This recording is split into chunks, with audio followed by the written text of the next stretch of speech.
अशहदु अन्ना मुहम्मदुर रसूलुल्लाह।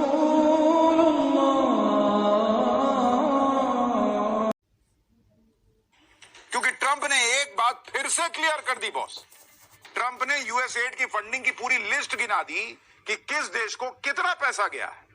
ट्रंप ने कहा कि consortium for elections and political process के तहत 486 मिलियन डॉलर दिए जा रहे थे। इसमें से 21 मिलियन डॉलर भारत में वोटर टर्नआउट के लिए दिए जा रहे थे। ये ट्रंप ने दोबारा दोहराया। न करे दोस्त ने वो काम किया है। बेचारे प्रधानमंत्री नरेंद्र मोदी गिड़गिड़ाते रह गए, लेकिन फिर भी ट्रंप ने पोल पट्टी खोल दी। कहने लगे मैंने दोस्त मोदी को वोटिंग टर्नआउट बढ़ाने के लिए 21 मिलियन दिए हैं। And $21 million going to my friend Prime Minister Modi in India for voter turnout. कल तक जाएगी खून की नदियां छोड़ो, कंकर चलाने की किसी की हिम्मत नहीं है। कंकर वन डिस्ट्रिक्ट वन माफिया आपने पैदा किया था, आज माफिया नहीं है, दूर की कौड़ी हो चुकी है। गोरखपुर के सब माफिया तो पहले ही जा चुके थे, उनको पहले निपटा चुके थे। बाकी जो बचे खुचे थे उन सबको हम लोगों ने उनकी गति को पहुंचा दिया है। और हम लोगों का प्रयास था कि राम मंदिर बनने के पहले राम नाम सत्य है इन सब का हो जाए, लेकिन जो बचे थे समय के अंतराल में सब कुछ हो गया है। कैसे कैसे हुए नामवर बेनिशा, कैसे कैसे जमी खा गई नौजवां के।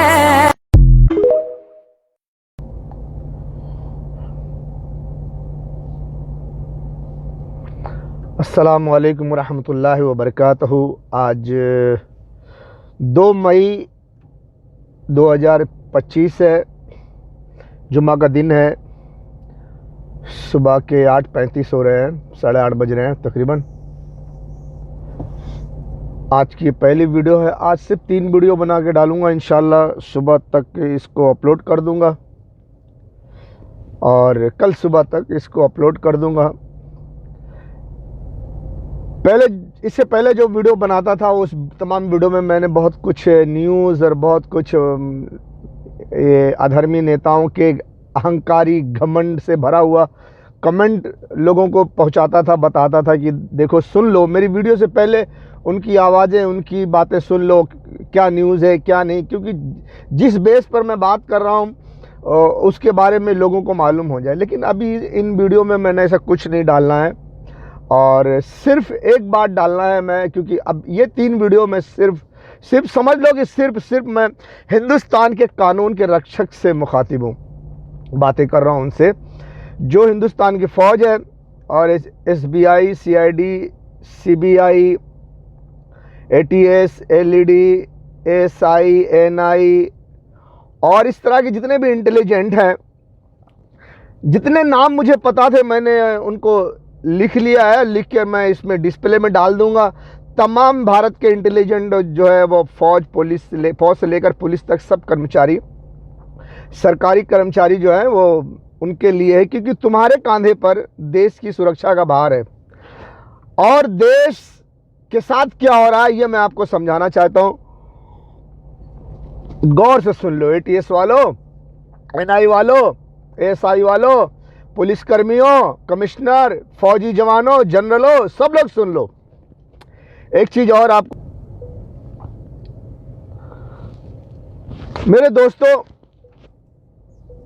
अरे काहे को टों टों कर रहा है बे? चार्जर खराब हो गया है क्या? काहे को ऐन वक्त पर मशीन धोखा दे देती है? सब परेशान करेंगे यही टाइम पे, कोनो बात नहीं है, परेशान करो।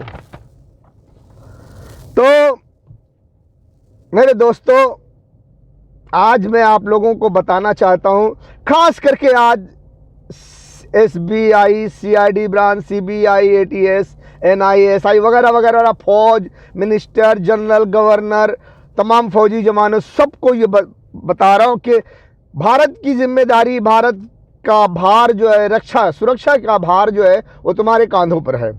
अगर तुम भी अंग्रेजों के गुलाम हो गए तो फिर इस देश की सुरक्षा कौन करेगा?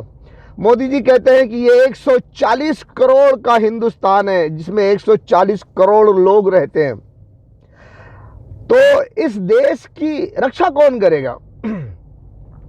आपके प्रधानमंत्री, आपके prime minister, home minister, state minister और ये पॉलिटिकल पार्टी, ये ऐसे पॉलिटिक करेंगे कि फौज को एक जंग में, अनजानी जंग में झोंक देंगे और फौजी जवान सब मारे जाएंगे। जब फौजी जवान मारे जाएंगे तो देश के आम कर्मचारियों का क्या होगा, आम लोगों का क्या होगा? वो तो मारे जाएंगे, पूरा ये देश तहस नहस हो जाएगा। ये देश बर्बाद होने से पहले जरा गौर करो मेरे हिंदुस्तान के इंटेलिजेंट, जिसके कांधे पर हिंदुस्तान की सुरक्षा का बोझ है, अपना बोझ उठाओ, नहीं तो ये देश तबाह बर्बाद हो जाएगा। गौर कर लो, मैं आपको इसमें ज़्यादा टाइम ना लेके खुलकर बोलूँगा। देखो, आज मैं बोलने वाला हूँ खास करके इस बात पर कि पहलगाम में, कश्मीर में जो पहलगाम में अटैक हुआ है, 28 आदमी मारे गए हैं। उसमें जो बताया गया है, जो मैं न्यूज़ में देख रहा हूँ, बहुत सारी न्यूज़ मैंने देखा, उसमें एक तो ये कड़वा लफ्ज़ है कि वहाँ हिंदू मुसलमान जान पहचान कर मारे जा रहे हैं, मारा गया। आतंकवादी ने पूछा कि आप हिंदू हो के मुसलमान? हिंदू है तो मार दिया। अगर वो कोई कुछ बोल नहीं रहा या नहीं बोल रहा या कुछ भी है तो उसके कपड़े उतार के उसका वो देख रहे इसका खतना हुआ है कि नहीं हुआ है। अगर खतना नहीं हुआ है तो मार दिए। भैया खतना नहीं हुआ तो और भी क्रिश्चियन को तो खतना होता है, चलो कोई बात नहीं। अब यहाँ पर एक मुसलमान भी मारा गया है, एक दो मुसलमान भी मारे गए हैं जो उन पर्यटक को बचाने की कोशिश कर रहे थे। बहरहाल तरह तरह की वीडियो इस पर बताई जा रही है, दिखाई जा रही है। ज़्यादातर लोग जो मीडिया पर अब डिबेट में भौंक रहे हैं कुत्ते की तरह, और कुछ लोग जिसको नहीं मालूम वो भी कुछ उलट पुलट बातें कर रहा है। यहाँ तक कि हिंदुस्तान का जो एक फेमस वायरल प्रोफेसर है, क्या कहते हैं उसको, खान सर भी कुत्ते की तरह भौंक रहा है। कुत्ते की तरह भौंकने से पहले कुछ इल्म हासिल कर लिया करो, कुछ जानकारी हासिल कर लिया करो, कुछ गौर फिक्र कर लिया करो। हमेशा लोगों को खुश करने के लिए मत भौंका करो, क्योंकि कहीं ना कहीं इससे जुड़ा होता है भारत का कनेक्शन, और 140 करोड़ लोगों की जिंदगी खतरे में पड़ जाती है।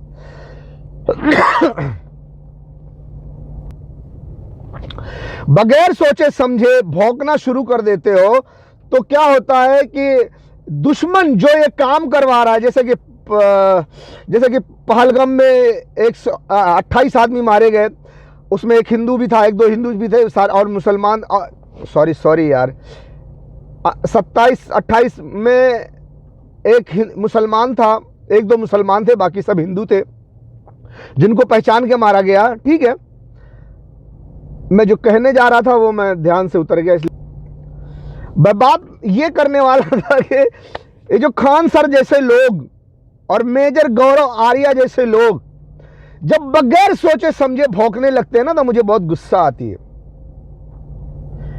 खान सर एक पढ़ा लिखा बच्चा है, उसकी पढ़ाई लिखाई जो बच्चों को पढ़ाता है मुझे बहुत पसंद है। सच कहता हूँ, मुझे बहुत पसंद है कि 4 बच्चों को, चाहे हिंदू मुसलमान सिख ईसाई, वो नहीं करता, वो हिंदू मुसलमान नहीं करता। अच्छी बात है, बहुत अच्छी बात है, और बच्चों को पढ़ाकर कुछ काबिल बनाता है। इसके लिए भारत की तरफ से मैं उसको थैंक्स बोलता हूँ, शुक्रिया, मेहरबानी खान सर। लेकिन हर जगह बगैर सोचे समझे कुत्ते की तरह भौंकना अच्छी बात नहीं है, खान सर मैं तुमको कह रहा हूँ। और इसी तरह आजकल बहुत ज़्यादा भौंक रहा है मेजर गौरव आर्या साहब। वो जनरल नहीं है, शायद मेजर है। अब ज़्यादा पढ़ा लिखा नहीं हूँ ना, ज़्यादा मैं दुनिया में रहा नहीं हूँ, मतलब उस दुनिया में रहा नहीं हूँ ना, इसलिए मालूम नहीं है, बहुत कुछ याद करना पड़ता है। तो मेजर गौरव आर्या साहब बहुत भौंक रहे हैं, गंदी गंदी गाली दे रहे हैं हिंदुस्तान के प्लेटफॉर्म पे बैठ करके, मीडिया पे बैठ करके, जिससे कि भारत को छवि होती है, भारत का नाम खराब होता है कि भारत का एक जिम्मेदार आदमी मेजर है, मेजर गौरव आर्या साहब, और वो एक मुल्क के जनरल को गाली दे रहा है और उसको बुरा भला कह रहा है कि उसको सुअर की तरह ये करो, नचाओ मचाओ, और खुलेआम मीडिया पे बैठकर सुपारी दे रहा है कि जो उसका सर काट के लाएगा मैं उसकी अपनी ज़िंदगी की पूरी कमाई दे दूंगा। ये सब अच्छी बात नहीं है। अच्छी बात नहीं है। अच्छे इंसान को ऐसी भाषा नहीं करना चाहिए। आपने अगर समझ लिया है, सोच लिया है, अगर आप जानते हो कि कश्मीर में पहलगाम में जो कुछ भी हमला हुआ, 28 लोग मारे गए, अगर पाकिस्तान ने करवाया, वहां की फौज ने करवाया, वहां की हुकूमत ने करवाया, वहां के मुसलमान कौम उसके जिम्मेदार हैं, तो बेशक आप पाकिस्तान पे हमला करो, मैं मना नहीं करूंगा। लेकिन फिर भी मीडिया पे बैठकर हमारे देश का जवान ऐसी बात करे, हमारे देश का नाम खराब होता है। किसी का सर काटने की सुपारी देना गलत बात है। आपको बुरा लग रहा है, आप उसके खिलाफ एक्शन लो, मिलिट्री तैयारी करो, जाओ हमला करो, मैं मना थोड़ी ना कर रहा हूं। नंबर 2, जो लोग मीडिया पे बैठकर बहुत भौंकते हैं ना, ओवर एक्टिंग करते हैं ना, इसकी एक निशानी यह भी है कि वो जात के नस्ल के कुत्ते होते हैं। नस्ल के कुत्ते कैसे? वो अंग्रेजों का टुकड़ा खाते हैं और अंग्रेजों का टुकड़ा खाने के बाद वो बैठकर भौंकते हैं। ये पहचान होती है असली नस्ली कुत्तों की, जो अंग्रेजों के टुकड़े पे पलते हैं। क्योंकि अंग्रेजों का जो मसला होता है, वो अंग्रेज जो अपना काम करने के लिए कुछ ऐसे कुत्ते पाल रखते हैं जिनको टुकड़ा देकर वो मीडिया पे बिठा के भौंकाते हैं, भौंको भौंको भौंको, ताकि माहौल बने। वो माहौल बनाओ जिससे कि हिंदुस्तान पाकिस्तान पे हमला करे। जैसा कि मैं पिछली वीडियो में बार बार भौंक चुका हूं, मैं भी एक कुत्ते की तरह भौंक चुका हूं कि America, Britain, France, Israel, NATO ये चाहते हैं कि हिंदुस्तान को इस्तेमाल करके ईरान में 2 न्यूक्लियर मारी जाए और हिंदुस्तान को इस्तेमाल करके पाकिस्तान को मारा जाए, ताकि अरब के पेट्रोल पर कब्जा किया जाए। अब मैं मेन पॉइंट पे आता हूं। खान सर, आप भी अगर पालतू कुत्ते नहीं हो तो सॉरी। मेजर जनरल साहब, आप भी अगर अंग्रेजों के पालतू कुत्ते नहीं हो तो भी सॉरी। लेकिन आप वही काम कर रहे हो जो पालतू कुत्ते काम करते हैं। क्योंकि अगर आप अच्छे इंसान हो तो आप अपने हुकूमत से रिक्वेस्ट करो, अपने हुकूमत को बोलो कि हमला हमारे हिंदुस्तान के अंदर हुआ है, कैसे हुआ है। मैं कुछ इंटेलिजेंट के कान में बात डालना चाहता हूं कि जैसे मीडिया में बोला गया है, बहुत सारी वीडियो में बोला गया है कि पुलवामा में जब हमला हुआ, जब वो हिंदू को हिंदू समझकर गोली मार रहे थे, उनको नंगा करके, उनका जिस्म देख करके उनको गोली मार रहे थे कि ये हिंदू है। इतनी जबरदस्त एक्टिंग की गई है। तो जब उनको मारा जा रहा था, अंधाधुंध गोलियां चलाई जा रही थी, तो 1.5 घंटा कहा जाता है कि 1.5 घंटा वहां पर ना कोई पुलिस पहुंची है, ना कोई फौज के कर्मचारी पहुंचे, ना कोई गवर्नमेंट सर्वेंट वहां पहुंचा है कि उन पर्यटकों की, उन लोगों की जान माल की हिफाजत की जा सके। कश्मीर एक टेररिस्ट मुल्क है तुम्हारे हिसाब से। वहाँ के लोग अक्सर, वहाँ पर ज़्यादा आतंकवादी पाए जाते हैं, वहाँ पर बड़े बड़े हमले हुआ करते हैं। पुलवामा हुआ, उड़ी हुआ, सांबा हुआ। वहाँ पर 2 जवानों के, कश्मीर में 2 जवानों के, अलग अलग इलाके में 2 जवानों के पहले सर काट करके सर उठा ले गए थे। कहा गया था पाकिस्तान से आए थे और सर काट के सर उठा ले गए थे। उसके खून का छींटा बॉर्डर तक मिला था। सुषमा स्वराज जी जब भारत की विदेश मंत्री थी, तो उस वक्त भारत के जनरलों ने बयान दिया था कि पाकिस्तान से फौजी ड्रेस में आए थे सामा में और उन्होंने हमला किया था। तो बाद में 3 दिन के बाद उन्होंने फिर अपना कमेंट बदला, कहा कि नहीं जी वो सादे ड्रेस में आए थे, जिससे कि सुषमा स्वराज जी ने सदन में या विधानसभा में जो भी था वहां पर जनरलों को डांट लगाई कि आप 3 दिन के बाद अपना कमेंट बदल रहे हो। बहरहाल ये सब बातों पर ध्यान दो कि जिस कश्मीर में ऐसे वाकया हो चुके हैं, वहां पर 1.5 घंटा हो गया गोली चलते हुए, अंधाधुंध गोली चल रही है। चाहे वो 5 मिनट गोली चली हो, चाहे 10 मिनट गोली चली हो, अंधाधुंध गोली चली। उसके बाद 1.5 घंटा कोई पुलिसकर्मी नहीं, कोई फौजी जवान नहीं। क्यों? वहां का एक फौजी जवान कहता है, वीडियो मेरे पास है, कि 1.5 घंटा गोली चली, 1.5 घंटा वहां वाकया होने के बाद भी, 1.5 घंटा गुजरने के बाद भी वहां कोई फौजी जवान नहीं पहुंचा। सब मौन रहे, सोए पड़े रहे, आंखें बंद किए रहे। फिर 1.5 घंटा के बाद गए, जब वो लोग मार के काट के आराम से सारा केस करके खत्म करके चले गए। कह दिया गया कि जी वो लोग भाग गए, जंगल में कहीं छुप गए। हाँ, इंटेलिजेंट, गौर करो इस बात को।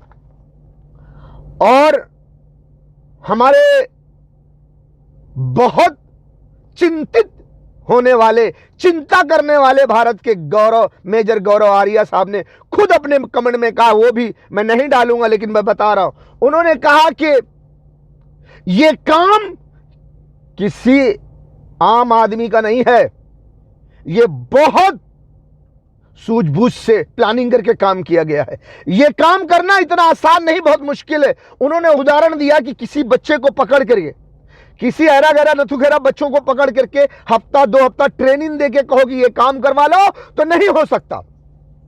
मेजर गौरव आर्या साहब का, इंटेलिजेंट का कहना चाहता हूं, इंटेलिजेंट इस बात पर गौर करे, कुछ बातों पर गौर करना बहुत जरूरी होता है। तो ये मंझे हुए खिलाड़ी का काम है, गौरव आर्या साहब ने कहा, तो सही बात है, मेरे हिसाब से भी सही बात है। और इसके साथ साथ 1.5 घंटा पुलिस का वहां ना पहुंचना, कानून के रक्षकों को वहां ना पहुंचना, फौज का वहां ना पहुंचना, जब कितना, कौन सा बोलते हैं हिंदी में, ज्वलनशील इलाका, कौन सा, मुसलमानों का इलाका, और आतंकवादी मानसिकता के लोग वहां रहते हैं, आतंकवादी ज्यादा लोग वहां रहते हैं, वहां पर बड़े बड़े जालिम रहते हैं, वहां पर बड़ा बड़ा आतंक हुआ है, पुलवामा जैसा, उड़ी जैसा, वगैरह वगैरह, सांबा वगैरह जैसा। इतना खतरनाक इलाका होने के बावजूद भी 1.5 घंटा वाकया का हो गया, लेकिन फौज नहीं पहुंची वहां। ताज्जुब की बात है। तो मेरे दोस्तों, मैं कुछ खास बात करने वाला हूं, इसलिए इस बातों पर गौर करता हूं। तमाम CID, BID, ED, BD, BD, LED, ECD, BD, NI, NIS, SI, सबका नाम लिखूंगा यहां। सब लोग सोचो, या इसको समझने के लिए किसी जंगल में जाओ और AK-47 लेके जाओ और गोली चलाओ, और जगह जगह दूर दूर तक आदमी खड़ा कर दो, अपना आदमी खड़ा कर दो, गोली चलाओ,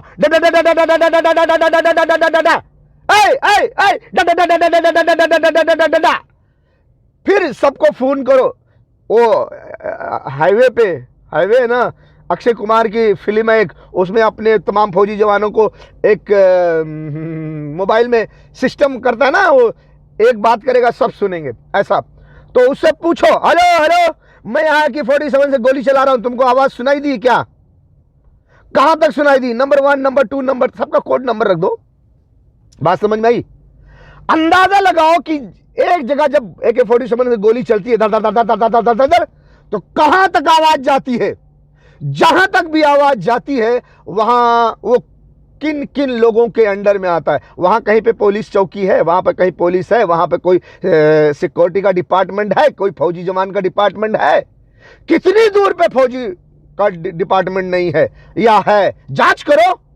और इतनी दूर पे आवाज गई तो किसी ने जाकर कंट्रोल ऑफिस में कॉल नहीं किया, फौजियों को कंट्रोल में ऑफिस में कॉल नहीं किया, भैया यहाँ गोली चल रही है, काम आज रहा है, तनिक जाके देखो। तो 1.5 घंटा वहां कोई कानून का रक्षक नहीं पहुंचा, ना पुलिसकर्मी, ना फौजी जवान, ना कोई सिक्योरिटी वाला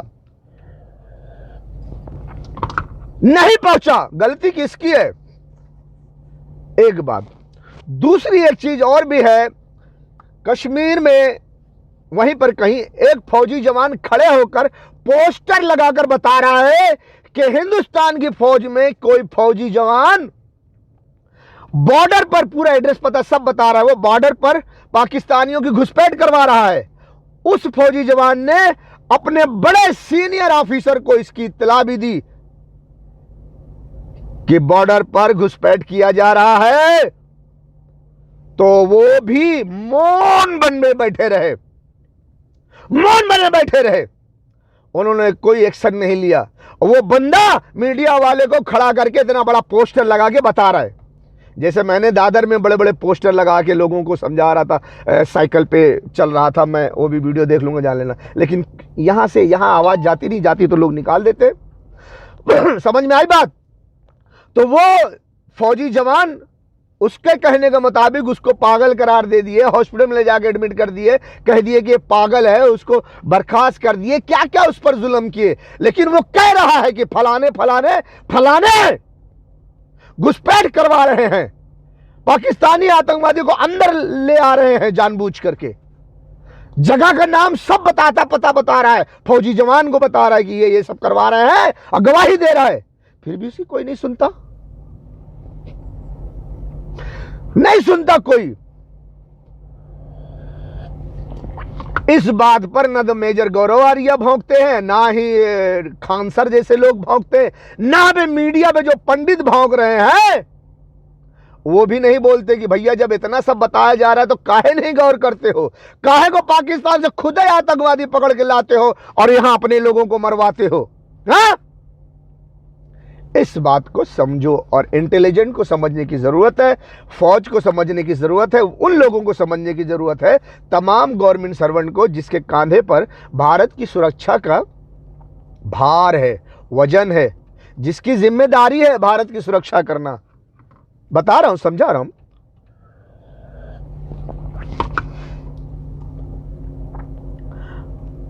इस बात की खबर जब 28 आदमी मारे गए पहलगाम में, कश्मीर में, तो इजराइल ने भी कह दिया, अमेरिका के डोनाल्ड ट्रंप ने भी कह दिया हम हिंदुस्तान के साथ खड़े हैं। हम एक सीन बताएंगे, एक खाली बताएंगे आपको कि हम झूठ नहीं बोल रहे हैं, ये ऐसी वीडियो है हमारे पास। हम इसलिए अब वीडियो नहीं दिखाएंगे क्योंकि मेरे पास बहुत सारी रिपोर्ट आई है कि आप कॉपीराइट कर रहे हो, हमें मना किया जा रहा है, तो मैं कॉपीराइट नहीं करना चाहता, मैं किसी के दिल को दुख नहीं देना चाहता। मैं इसलिए वीडियो डालता हूं कि आम पब्लिक भी, हमारे देश की फौज, हमारे देश के पुलिसकर्मी, इंटेलिजेंट को ये हकीकत पहुंच जाए कि इसमें हमारे देश के लोगों का हाथ है और अंग्रेज हमें इस्तेमाल कर रहे हैं।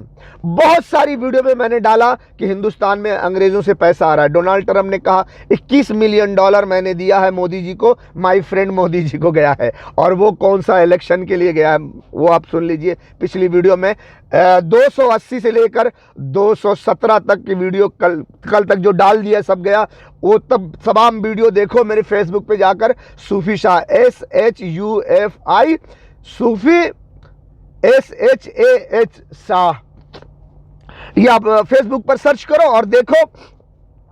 आपको 180 से लेकर के 317 नंबर तक वीडियो देखो। मैंने बहुत कुछ बयान किया, बहुत कुछ वीडियो दिखाया है, उसमें आपको न्यूज़ भी दिखाया है, उसमें आपके तमाम न्यूज़ें दिखाएं जिसमें अंग्रेज़ों से पैसा आता है और जिसमें क्या क्या हो रहा है, कौन किस पे हमला करने वाला है, सब बताओ। वो फिर से देखो तो तुमको समझ में आ जाएगा।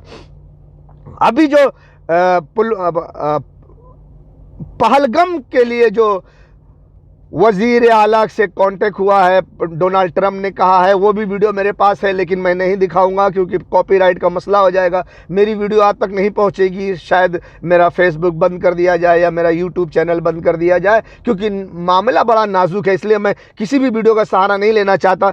बस मैं बताना चाहता हूँ, पिछले तमाम वीडियो में मैंने डाला है वीडियो, आप देख लो। अब नहीं डालना चाहता, मैं केवल अपनी आवाज़ में बात करना चाहता हूँ, लेकिन ये बात आपको सुना देना चाहता हूँ, ये देख लो। ये इजराइल की तरह बदला लेगा भारत, इजराइल की तरह बदला लेगा भारत। अगर दिखाई दे रहा है तो पढ़ लो। ये जो है, मेरा मोबाइल भी बराबर नहीं चलता है। इजराइल के पीएम नेतन्याहू का पीएम मोदी को फोन आ गया क्योंकि उनको समझ में आ गया कि जो हम करते हैं वही मोदी अब करने वाले हैं, भारत करने वाला है। फोन पर नेतन्याहू के पीएम, अब आवाज सुन लो, समझ में आ जाएगा। विदेश मंत्रालय ने बताया, पीएम मोदी ने नेतन्याहू को पाकिस्तान की करतूत के बारे में बताया, कहा कि भारत इस हमले के दोषियों को सजा देकर रहे। इजराइल के पीएम ने पहलगाम हमले की कड़ी निंदा की और कहा कि वो भारत के साथ है।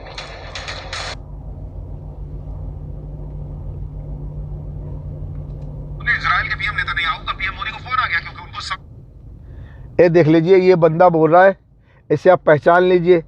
मैं वीडियो नहीं डाल सकता, इसमें लिखा हुआ है, उल्टा आपको दिखाई दे रहा होगा, ये आप समझ सकते हैं। इसमें लिखा हुआ है इजराइल की तरह, इजराइल की तरह भारत लेगा, इजराइल की तरह बदला लेगा भारत, इजराइल की तरह बदला लेगा भारत।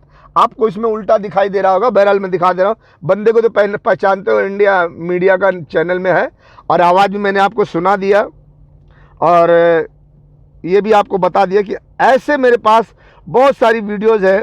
आज मेरा मोबाइल थोड़ा ख़राब है, उसका लाइट लो हो गया है, ब्लैक हो गया है, तो सीधा फ़ोटो नहीं जा रहा है। तो मैं आपको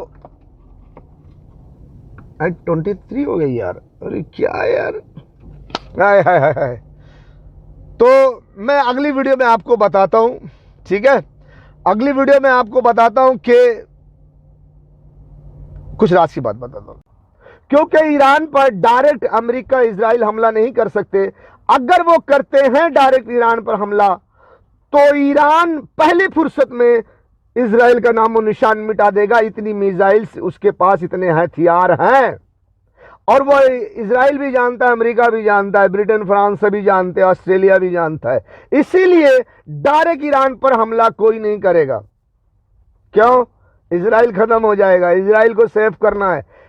इसलिए ईरान को हिंदुस्तान से मारा जाए, हिंदुस्तान को इस्तेमाल करके ईरान को मारा जाए, ताकि ईरान अगर कोई जवाबी कार्रवाई करे तो वो हिंदुस्तान में करे, इजराइल सेफ रहे।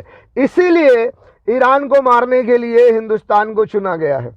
बेगैरत हुक्मरानों, इन लाशों को, गोश्त के टुकड़ों को देखकर तुम्हें गैरत क्यों नहीं आती? तुम कैसे सोते हो? तुम कैसे पीते हो? तुम कैसे खाते हो? तुम कैसे जिंदगी गुजारते हो? ए बेगैरतों, ए जर्नेलों, ए हुक्मरानों, तुम कब जागोगे? कब जागोगे? ए बेगैरत हुक्मरानों, इन लाशों को, गोश्त के टुकड़ों को देखकर तुम्हें गैरत क्यों नहीं आती? तुम कैसे सोते हो? तुम कैसे पीते हो? तुम कैसे खाते हो? तुम कैसे जिंदगी गुजारते हो? ए बेगैरतों, ए जर्नेलों, ए हुक्मरानों, तुम कब जागोगे? कब जागोगे? वो बेचारे फरियाद कर रहे हैं, बुला रहे हैं तुम्हें। कोई हाफिज कुरान आर्मी चीफ साहब, रसूलुल्लाह की उम्मत कट रही है, लोग उनके आज़ा के टुकड़े चादर में समेट रहे हैं। तुम अपने एटम बम और मिसाइलों के साथ तमाशा देख रहे हो। हमसे बर्दाश्त नहीं हो सकता, हम ये नहीं देख सकते, हम ये बर्दाश्त नहीं कर सकते। जुर्रत करो।